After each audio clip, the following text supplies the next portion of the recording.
ಇತಿಹಾಸ ಪ್ರಸಿದ್ಧ ಪುತ್ತೂರು ಶ್ರೀ ಮಹಾಲಿಂಗೇಶ್ವರ ದೇವಾಲಯದಲ್ಲಿ ಮಂಗಳವಾರ ಪೂರ್ವಶಿಷ್ಟ ಸಂಪ್ರದಾಯದಂತೆ ಬೆಳಗ್ಗೆ 9:53 ನಂತರದ ವೃಷಭ ಲಗ್ನದಲ್ಲಿ ವಾರ್ಷಿಕ ಜಾತ್ರೆಯ ಧ್ವಜಾರೋಹಣ ವಿವಿಧ ಧಾರ್ಮಿಕ ವಿಧಿವಿಧಾನಗಳೊಂದಿಗೆ ಸೀಮೆಯ ಭಕ್ತರ ಪಾಲ್ಗೊಳ್ಳುವಿಕೆಯಿಂದ ನೆರವೇರಿತು.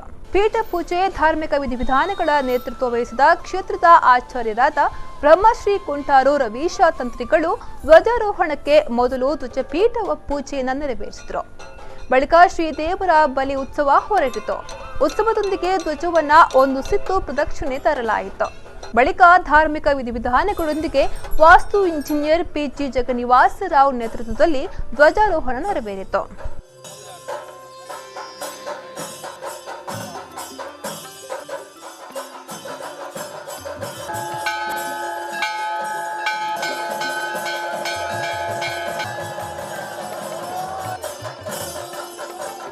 ಶ್ರೀದೇವರ ಅಪ್ಪಣೆ ಧ್ವಜಾರೋಹಣಕ್ಕೂ ಮೊದಲು ಧ್ವಜಸ್ತಂಭದ ಒಂದು ಬದಿಯಲ್ಲಿ ಬ್ರಹ್ಮವಾಹಕರು ಉತ್ಸವ ಮೂರ್ತಿಯನ್ನ ತಲೆಯಲ್ಲಿ ಹೊತ್ತು ನಿಲ್ಲುತ್ತಾರೆ. ಈ ಸಂದರ್ಭ ಧ್ವಜಾರೋಹಣ ಕಾರ್ಯ ನೆರವೇರಿಸುವ ಪದಾರ್ಥಿಗಳು ಶ್ರೀದೇವರ ಮುಂದೆ ಅಪ್ಪಣೆ ಕೇಳಿ ಬಳಿಕ ಧ್ವಜಾರೋಹಣದ ಸಿದ್ಧತೆಯನ್ನ ಮಾಡಿಕೊಳ್ಳಬೇಕು. 1ನೇ ತಾರೀಕು ಕೈಲು ಕಡಿದು ಗೊನೆ ಕಡಿಯುವ ಮುಹೂರ್ತ.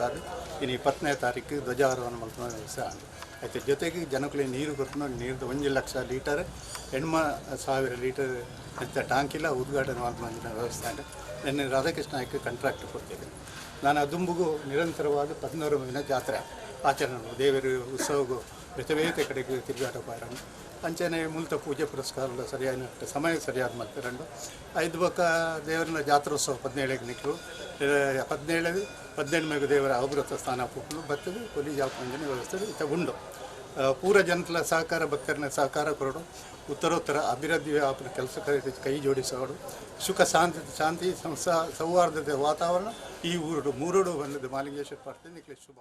ಶ್ರೀ ದೇವಾಲಯದಲ್ಲಿ ವಾರ್ಷಿಕ ಜಾತ್ರೆಯ ಧ್ವಜಾರೋಹಣದ ಸಂದರ್ಭ ಶ್ರೀ ದೇವಾಲಯದ ವ್ಯವಸ್ಥಾಪನಾ ಸಮಿತಿ ಅಧ್ಯಕ್ಷ ಎನ್ ಸುಧಾಕರ ಶೆಟ್ಟಿ, ಕಾರ್ಯನಿರ್ವಹಣಾಧಿಕಾರಿ ಜಗದೀಶ್ ಎಸ್, ಸದಸ್ಯರಾದ UP Ramakrishna, Sanjeeva Nayak, N Karunakara Rai, A Janu Nayak, Nayana Rai, MP Rohini Acharya, Vasanthakumar Kidilaya ಇನ್ನಿತರ ಗಣ್ಯರು ಹಾಜರಿದ್ದರು. ಇದು ಈ ಹೊತ್ತಿನ ಸಮಗ್ರ ವಾರ್ತೆ. ನಿರಂತರ ಸುದ್ದಿ ಹಾಗೂ ಮನೋರಂಜನೆಗಾಗಿ ನೋಡ್ತಾ ಇರಿ ನಿಮ್ಮ ನೆಚ್ಚಿನ ವಿ4 ನ್ಯೂಸ್.